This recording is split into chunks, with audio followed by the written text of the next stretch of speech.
చిన్నపిల్లలైనా పెద్దవారైనా డేలో ఏదో ఒక టైంలో ఖచ్చితంగా స్నాక్స్ తింటారు. మరి డయాబెటీస్, బ్లడ్ ప్రెషర్ లాంటి ఎన్నో కారణాల వల్ల రైస్ తినడం మానేసిన వాళ్ళ కోసం, అలాగే నార్మల్ గా మిల్లెట్స్ చేసి పెట్టామంటే పిల్లలు అస్సలు తినరు కదా. మరి మిల్లెట్స్ తో ఇలా టేస్టీగా స్నాక్స్ చేసి పెట్టామంటే పెద్దవాళ్ళైనా పిల్లలైనా ఇష్టంగా తింటారు. నేను అండుకొర్రలు తీసుకుంటున్నాను.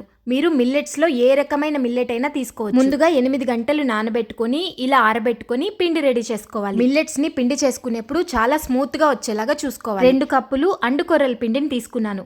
దీంట్లో వీడియోలో చూపిస్తున్న ఇంగ్రీడియంట్స్ అన్ని ఒకదాని తర్వాత ఒకటి వేసుకొని 2 టేబుల్ స్పూన్ కాచిన నూనెను కూడా వేసుకొని బాగా మిక్స్ చేసుకున్న తర్వాత ఈ మిల్లెట్ మురుకులని ఇంకొంచెం హెల్దీగా అలాగే టేస్టీగా చేసుకోవడానికి ఇందులో నేను నీళ్ళకి బదులుగా కొబ్బరి పాలు వేసుకుంటున్నాను. ఇలా కొబ్బరి పాలు కొద్ది కొద్దిగా తగినంత వేసుకుంటూ మురుకుల పిండి కన్సిస్టెన్సీ వచ్చేంత వరకు పిండిని కలిపి ముద్దని పక్కన పెట్టుకోవాలి. అలాగే ఈ మురుకులు తయారు చేసుకోవడానికి నేను గోల్డ్ విన్నర్ ని యూజ్ చేస్తున్నాను.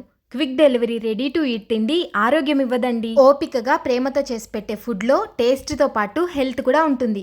గోల్డ్ విన్నర్ అంటే ప్రేమ, టేస్ట్. అలాగే ఇందులో 0 కొలెస్ట్రాల్ తో పాటు విటమిన్ A, D, E కూడా ఉంటాయి కాబట్టి హెల్త్ కి చాలా మంచిది. అందుకే నేను గోల్డ్ విన్నర్ ని చూస్ చేసుకున్నాను. ఇలా నూనెని బాగా కాగిన తర్వాత మీడియం ఫ్లేమ్ పై ఉంచుకొని మురుకులు కొద్ది కొద్దిగా వేసుకుంటూ ఇలా ఫ్రై చేసుకున్నామంటే ఎంతో tasty and healthy snack recipe ready. Reel ని సేవ్ చేసుకొని ఖచ్చితంగా మీరు కూడా ట్రై చేసి చూడండి. Thank you.